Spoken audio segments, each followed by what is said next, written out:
เมยสุงค่ะเมื่อได้เป็นวันที่20เดือนธันวาคมที่8ปี2026ในตอนในข่าวสายหมอหอมมีข่าว3ตอนได้มาเปิ้นเผาค่ะออนตั้งเปิ้นได้ก็เฮาค่ะมาถอมด้วยข่าวง่าวเปิงเป็นลองซุกๆซักๆดีในรถไฟที่หนึ่งในเมืองแขว่าเฮ็ดจังได๋ค่ะอ้อแค่พางอันพี่น้องค่ะแลหันอยู่มื้อเหลียวได้เป็นปลาเย็นเลยค่ะว่าได้นะมื้อวันที่19เดือนธันวาคมที่8ปี2026ใน มีข่าวง่าวออกมาว่าอะไรเกิดขึ้นเปิงเป็นลองสุกยุงโอนเก้าในโหลดไฟตีหนึ่งเฮ็ดแหน่เนาะถึงตีพ่นไรเป็นข่าวง่าวลื่นหลังลงกว่าที่ในเมืองแขกวยมกาลื่นหลังกว่าบ้านนอกวันนอกเมืองเฮ็ดจังได๋ค่ะอ๋อลองได้ก็เป็นตี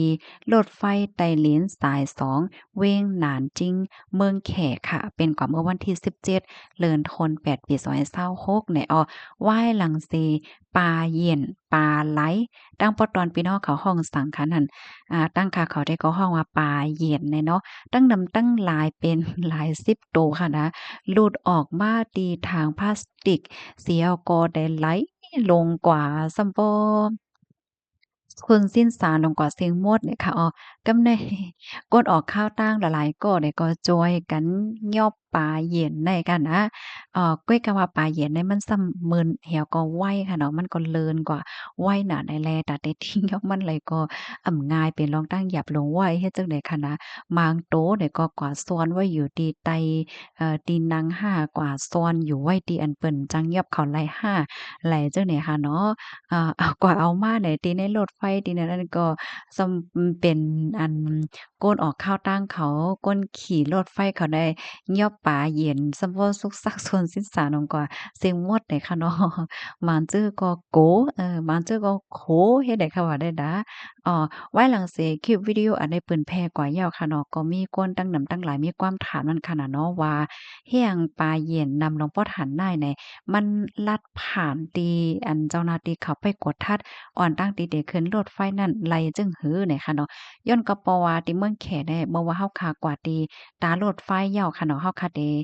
กว่าขี่รถไฟเนี่ยมันสิมีไว้ฝ่ายห่มลม security นั่นค่ะนะเพิ่นได้ไปทัดค่ะเนาะไปตุ้ยวัดตุ้ยหังเฮ็ดจั่งใดมันจ้ะ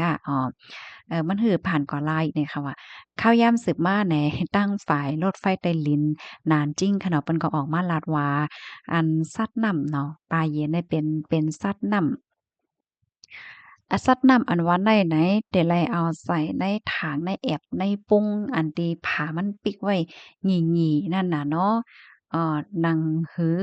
คือมันเต็มโลดไหลออกมาไล่น่ะค่ะ ปยกได้ไล่ผ่านดั้งอันเจ้าหน้าที่เขาเปิ้นทัดเหย้าเฮ็ดจั่งเนี่ยเขาก็ออกมาลาจั่งไหนเนี่ยค่ะเพราะว่าเฮาคามาด้วยปักเปิงรถไฟใต้ลิ้นเนี่ยเนาะเปิ้นก็เฮ็ดความปันเอาสัตว์ปีกสัตว์อันมีปีกนั้นเข้า โคมป้าถึงน้องหมาน้องแมวและเจ้าไหนคะนะหรือสิว่าเป็น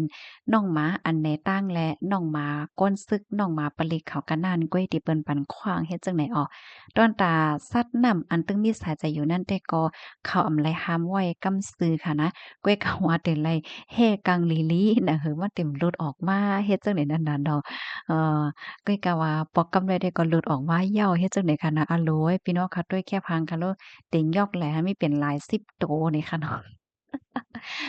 กันโต้ๆค่ะหันหางเขาก็โคก็ให้โคโกก็โกโกก็โกเนี่ยพี่พี่น้องเขาวนด้วยหั้นน่ะสังเจอหนังว่าพี่น้องเฮาเขามีไว้อยู่ที่ในรถไฟนั่นเตเฮ็ดจั่งหือค่ะนั่นเตแล่นปายห่าเตจอยเหยียบห่าเนี่ยเนาะปันตาหันถึงว่าไรเลยค่ะน่ะอันในตาก้นบางเจ้อซ้ำปลาเหยียนเนี่ยมันติง่ายเหมือนจังหนังงูเฮ็ดหนังเจียโอ้ยบางก็โกเลยได้ก็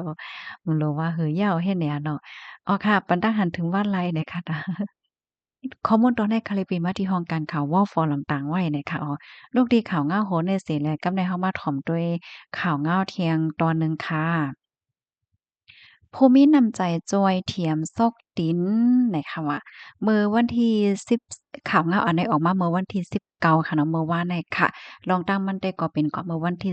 14เดือนธันวาคม8ปี2026ผู้มีน้ำใจอันเป็นพี่น้องแห่งการยานเมืองหลายๆก็หลายๆเจ้าไล่โฮมกันเหี่ยวก่อซื้อซอกติ้น3ปาก15โกตกแม่นสร้างเงิน49,000เฮง1ปากหวาดสีส่งจอยเทียมปันตีสายซึกก็ซึกก็หารตับซึกจึงได้อาจสิ SSSA อันต้องหนึ่งไว้ในพื้นที่ กุ้มกำตีหนึ่งเนี่ยค่ะอยู่ดีมกจุ่มคอเสียวขึ้นจึงใต้ตับซึกจึงใต้สีไล่ต่างโตก็ซึกก็หาในสายซึกตั้งเสียงเสียวก็จังไรมักหมายตำปืนยินโจมเอากลุ่มมวลเนอผู้มีน้ำใจกูก็กูก้นอยู่ว่าไหนค่ะข้อมูลในกอคาเลยเป็นมาที่ห้องการข่าวใต้หลอดแล้วต่างไว้เนี่ยค่ะซอกติ๋นเนี่ยค่ะนะ เปิ้นว่าซอกดินจั่งไหนในมันขามหนานะคะจ่องแม่นค่ะพี่น้องเฮาค่ะอันไล่หันพี่น้องก้นวานหมังจื้อค่ะเนาะก็ไล่ใจตื้อซอกดินอันไหนก้อยกะว่าป้อว่าตื้อซอกดินอันไหนแหนเปิ้นเดให้เข้าใจว่าเหมือนจั่งว่าสอนว่าเ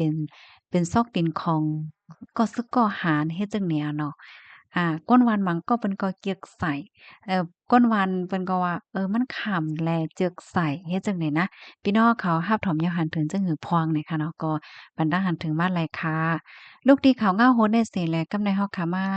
ถ่อมด้วยข่าวเงาเที่ยงโหนึงค่ะโมยา RCSSA ลงปื้นตียวดยาปันกวนเมืองแต่เอาวันที่10ต่อถึงวันที่16เดือนธัน8ปี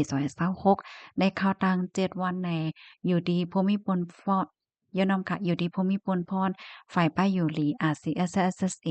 เลยลงพื้นที่หลู่รวมยศยาปันก้นเมืองในจะเว้งนำจางหมักมงมนตา13วานในค่ะภูมิพลพรก่อหนึ่งลาดในว่าก้นเป็นอันและยศยากว่ามี2ปาก32ก็กำนำได้เป็นตั้งเป็นเลิศสูงนาวัดทาดปีวัน ยกถัดปีวันย่อมแลตั้งเป็นโค้งเขาเจ็บแหละเจ้าแหน่จำหนังปรสีมกจุ่มขอเสียวขึ้นจึงได้มีไ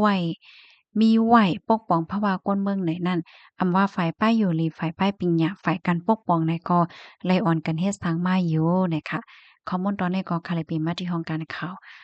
ใต้ฟรีดอมต่างไว้เนี่ยค่ะลองป้ายอยู่หลีเนี่ยก็ลำลองแต้ๆเนี่ยค่ะนะ เมื่อเหลียวอันไขย้อนปันฟางพี่น้องเขาเขาแท็กอันหนึ่งแต่ตั้งเป็นเปิ้นเฮาว่าตั้งเป็นต้องกว่าค่ะเนาะอำนั้นบางทีเนี่ยเปิ้นสิเฮาว่าตั้งเป็นขี้หักสองโหนเลยนะแพ้ไว้อยู่ดีเว้งหลงตากงเฮ็ดจังได๋ค่ะก้นอันติดจับก้นเป็นเนี่ยก็มีหลายๆก่อเหย้าอันนี้ก็ขย้อนให้พี่น้องเฮาเขาอ่อนกันฟังสติปาเนาะลองตั้งกินตั้งย่ำในจังได๋ค่ะเนาะกินปันอันหมดสายอันมันสุกเดียวก็ เงิ่ง